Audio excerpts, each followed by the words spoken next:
بسم اللہ الرحمن الرحیم۔ مولانا جلال الدین رومی کے زندگی بدل دینے والے اقوال۔ مرغ کی دشمن اس کی آنکھ ہے جو دانہ پر حریص ہے، اور اس کی نجات وہ عقل ہے جو جال کو دیکھ لے۔ عدل کیا ہے؟ درختوں کو پانی دینا۔ ظلم کیا ہے؟ کانٹوں کی پرورش کرنا۔ خواہش کے سانپ کو ابتدا میں ہی مار دینا چاہیے۔ اگر دیر کرو گے تو یہ بڑھتے بڑھتے اژدہا بن کر تمہارے قابو سے باہر ہو جائے گا۔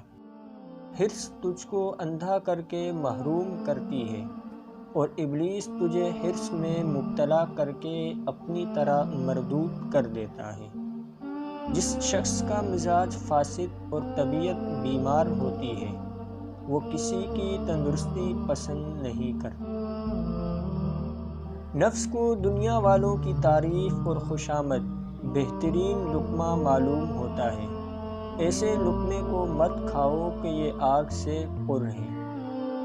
عاشق کو ایسی تنہائی مطلوب ہے کہ اس کی آہ کو آسمان کے سوا کوئی اور سننے والا نہ ہو۔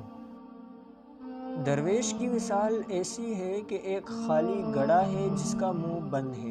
دریا میں کیسا ہی طوفان بپا ہو، وہ اس میں ڈوب نہیں سکتا۔ اس کے اندر میں بے حوثی کی ہوا ہے جو تحفہ الہی ہے۔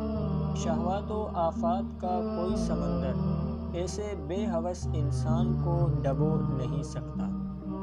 عالم کا کمال یہ ہے کہ وہ اپنے جہل سے واقف ہو۔ آفات نفس میں ایک بڑی آفت لوگوں سے اپنی مدح سننے کا چسکا ہے۔